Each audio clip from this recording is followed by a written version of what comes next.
যখন করছে তখন আমার কাগজ লেগে নিচ্ছে। বাংলাদেশের ভেতরে একের পর এক কাঁটাতারের বেড়া দিতে বেশ তৎপর এখন ভারত। কয়েকটি সীমান্তের পর এবার লালমনিরহাটে কাঁটাতারের বেড়া দিয়েছে দেশটির বর্ডার গার্ড। তবে আন্তর্জাতিক সীমান্ত আইন লঙ্ঘন করে ভারতীয় সীমান্তরক্ষী বাহিনীর কাঁটাতারের বেড়া নির্মাণে বাধা দিয়েছে বাংলাদেশ। তবে ভারতের এসব কাণ্ডের পেছনে আসল উদ্দেশ্য ভিন্ন বলেই মনে করা হচ্ছে।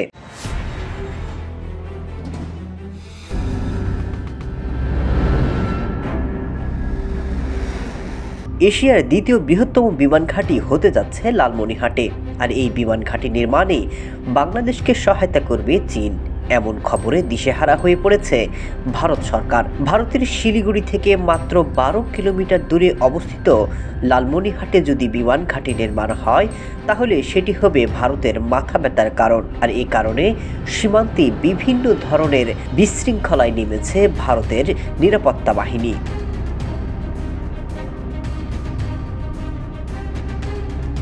কারণ তাদের উদ্দেশ্য সীমান্তে উত্তেজনা সৃষ্টি করে জল ঘোলা করা।